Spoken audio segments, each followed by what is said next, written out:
Olá, pessoal! Bem-vindos ao curso de Genética. Meu nome é Amanda, sou bióloga, professora de biologia e ministrarei as aulas do curso para os senhores. No nosso curso de Genética, a gente vai estudar a primeira lei de Mendel e a segunda lei de Mendel.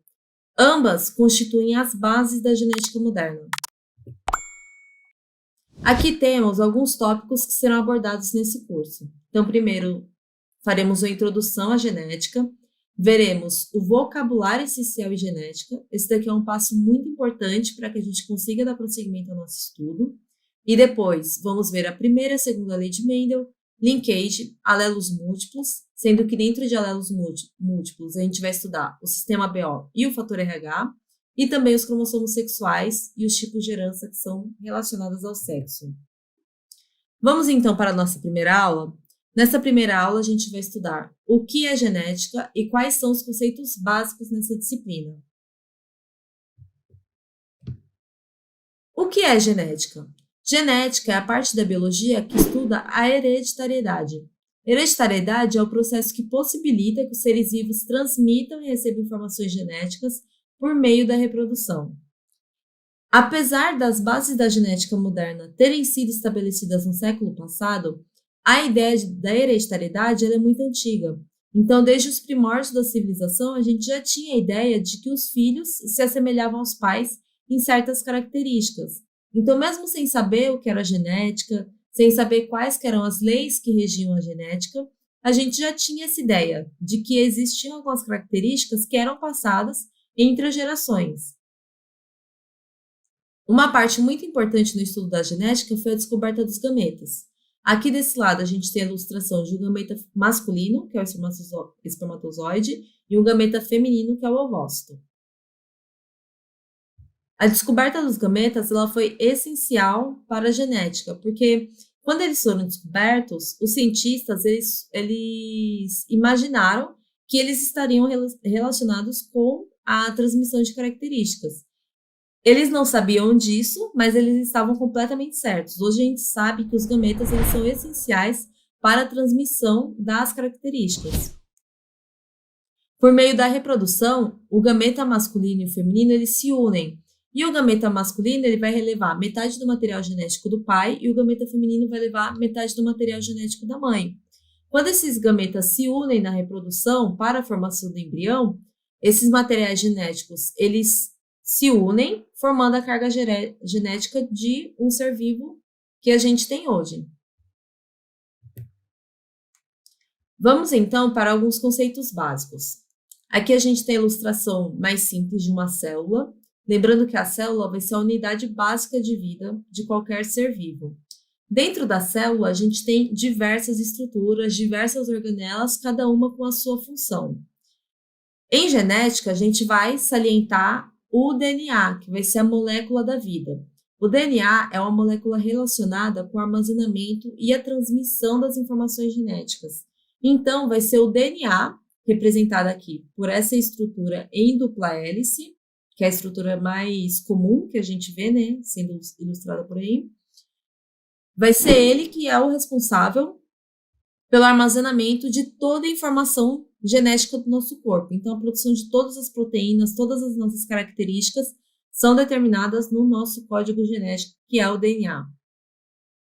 O DNA ele vai ser dividido por partes, sendo que cada parte vai determinar uma característica diferente. A essas partes a gente denomina gene. Então, gene vai ser um pedaço do DNA que contém informação para a produção de uma determinada proteína.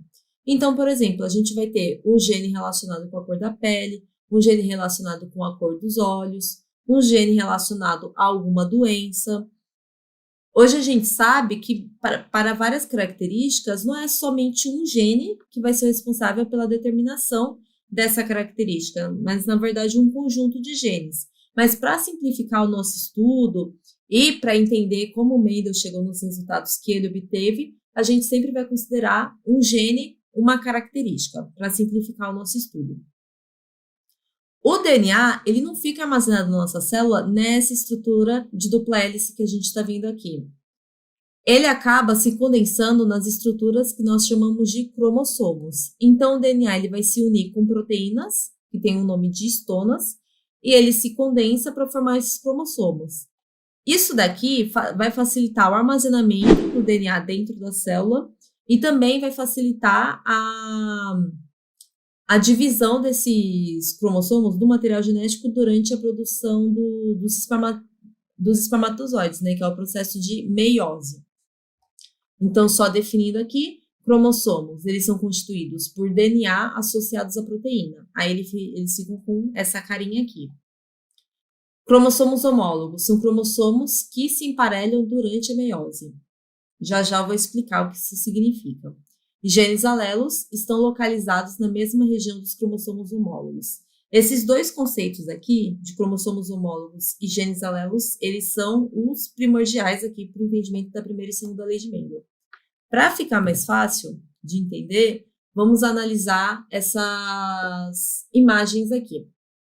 Essa primeira imagem é a imagem do cariótipo, ou seja, todos os cromossomos presentes aqui na espécie humana especificamente. Então, todos esses daqui são os cromossomos humanos. A gente pode observar que a gente tem 22 pares de cromossomos. E a gente vai ter um 23º par, né, que vai ser o cromossomo sexual, que no caso das mulheres vai ser XX e no caso dos homens vai ser XY. Mas no restante do nosso cariótipo, a gente vai ter essas 22 duplas de cromossomos homólogos. Tá vendo que aqui, ó, no número 1, a gente tem 2 cromossomos e eles têm o mesmo formato. Os genes vão estar localizados, em sua grande maioria, na mesma localização. Então, aqui a gente tem um par de cromossomo homólogo, aqui a gente tem um segundo par de cromossomo homólogo e assim por diante. Geralmente a gente vê a figura do cromossomo representada aqui como se fosse esse xizinho, né? Essa gravatinha. Isso por quê? Porque durante a replicação do DNA, que é um processo essencial, né, para a duplicação das células e também para a formação de gametas, o DNA ele tem que primeiro se duplicar para passar para células filhas. Então, por isso que esse cromossomo aqui, esse verdinho, ele vai se duplicar e vai ficar com essa carinha de X. Mas quando a gente olha aqui o cariótipo, ele não está nesse desenho aqui, né, exemplificado como duplicado, né, ele está na forma simples. Mas a gente também tem desenhos que estão com a representação em X. Então, aqui a gente tem os nossos cromossomos homólogos. Então, imagine que essa dupla é essa mesma dupla que a gente tem aqui no primeiro desenho.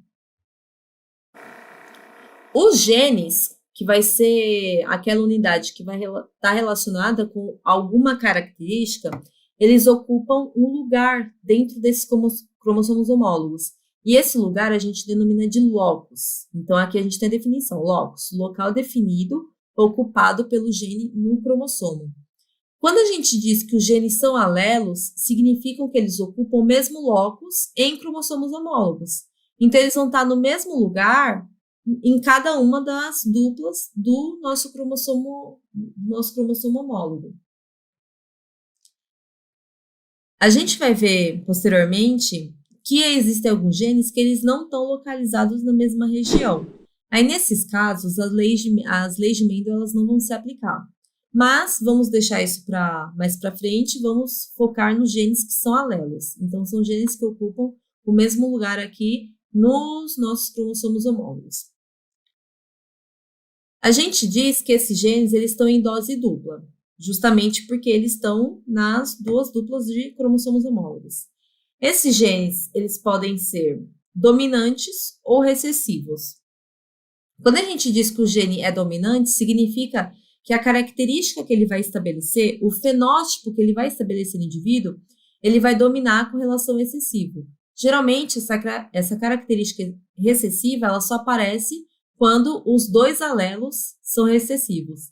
Se um alelo for dominante e o outro for recessivo, a característica que vai aparecer vai ser a do dominante. A do recessivo vai acabar ficando silenciada no fenótipo do indivíduo. Então, quando temos um indivíduo que tem um alelo dominante e um alelo recessivo, a gente diz que esse indivíduo é heterozigoto. Quando esse indivíduo tem um alelo dominante e outro alelo também é dominante, a gente fala que ele é homozigoto dominante. Então, nesse caso aqui, ele vai ser azão. E se ele tiver os dois alelos recessivos, a gente fala que ele é homozigoto recessivo. Então, a gente tem aqui o exemplo do indivíduo azinho, azinho. Então, é isso, pessoal. Nessa primeira aula, a gente vê esses conceitos que são importantíssimos para o entendimento da matéria de genética. Esses conceitos são explicados com maior detalhe no nosso material didático. E vocês podem e devem consultar esse material antes de seguir para a próxima aula. Até a segunda aula, pessoal! E aí, beleza? Fernando Vale aqui. Estou passando só para lhe dar um recado bem rápido para você que acabou de ver essa aula e que gostaria de assistir as outras aulas desse curso. Bem, é bem fácil. Basta você clicar no link que está na descrição desse vídeo ou acessar www.novacursos.com.br. Fazendo sua matrícula no nosso site, você tem acesso a todas as aulas do nosso curso e mais centenas de outros cursos, além de fazer avaliação, e caso você queira, você pode adquirir o certificado por apenas R$ 29,90. Então, esse foi o recado que eu queria dar e aguardo você no nosso site e aguardo sua matrícula. Um abraço.